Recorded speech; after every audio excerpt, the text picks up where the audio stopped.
प्रिय विद्यार्थियों, पिछले वीडियो में अपन ने बीए पार्ट फर्स्ट ज्योग्राफी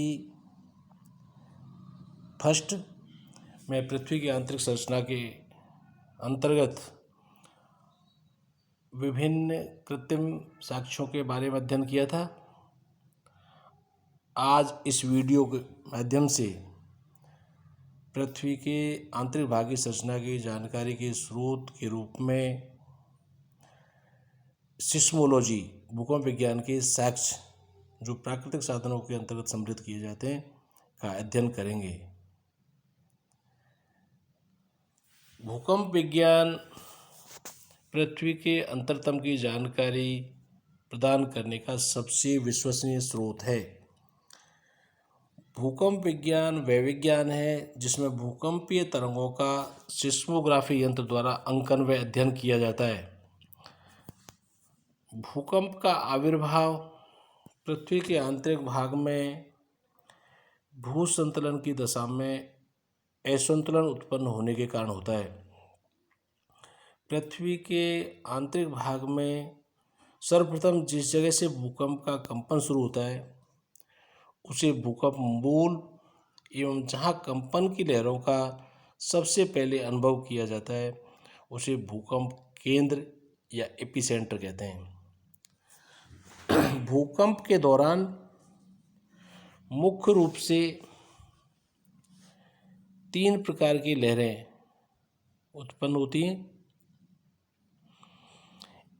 इन तरंगों की गति एवं भ्रमण पथ के आधार पर पृथ्वी के आंतरिक भाग के बारे में जानकारी प्राप्त की जा सकती है। जैसा कि सिस्मोलॉजी में भूकंपीय तरंगों का स्वभाव है कि ये एक स्वभाव वाले ठोस भाग में सीधी रेखा में सीधे मार्ग से प्रवाहित होती हैं।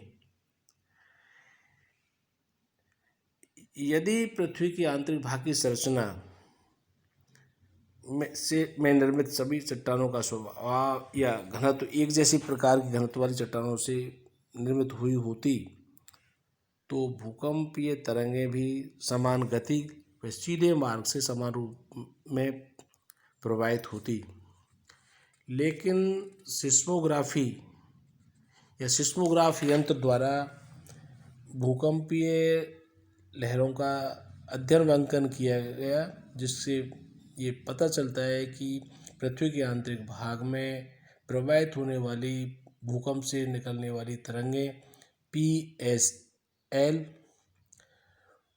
विभिन्न घनत्व की भिन्नता के कारण ये तरंगें सीधे मार्ग का अनुसरण न करके वक्राकार मार्ग का अनुसरण करती हैं।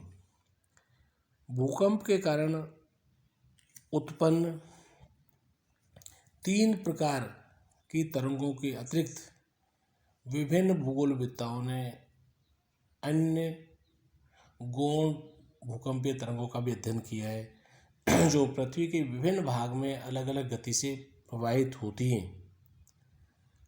जिनमें PG, PS, P star, S star, PG, PS आदि विभिन्न प्रकार की तरंग युग्मों की खोज की गई है। मुख्य रूप से जो तरंग हैं उनमें P वेव, जिसे प्राइमरी वेव भी कहते हैं, इन तरंगों में कणों की गति लहर की रेखा की सीध में होती है। ये सर्वाधिक वेगवान तरंगें हैं। ये ठोस भाग में सबसे अधिक गति से प्रवाहित होती हैं।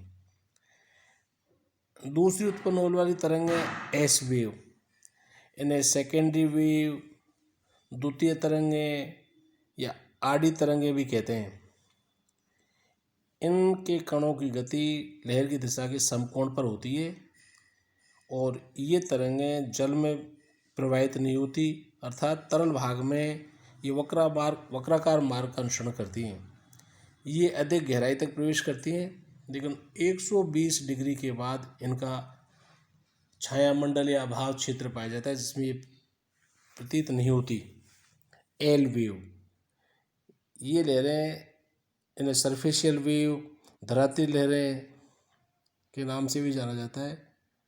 जो पृथ्वी के ऊपरी भाग पर प्रवाहित होती हैं, ये सबसे अधिक विनाशकारी भी होती हैं। इनका एवं इसका मार्ग भी सबसे अधिक लंबा होता है। वर्तमान में इन 3 लहरों के अतिरिक्त नई लहर जो पी व एस का ग्रुप है, इनकी गति सर्वाधिक होती है। दूसरा समूह पी स्टार व एस स्टार लहरें, इनकी गति मध्यम प्रकार की होती है। तीसरा लहर युग पी एस व एस एस लहरें, इनकी गति सबसे कम होती है। जो सबसे कम है वो क्रम से सबसे ऊपरी वाले भाग में मध्यम गति वाली पृथ्वी की मध्यम परत वाले भाग में, और पी और एस सबसे अधिक घनत्व वाले भाग में केंद्र में प्रवाहित होती हैं। इन तरंगों के आधार पर इनकी गति में 3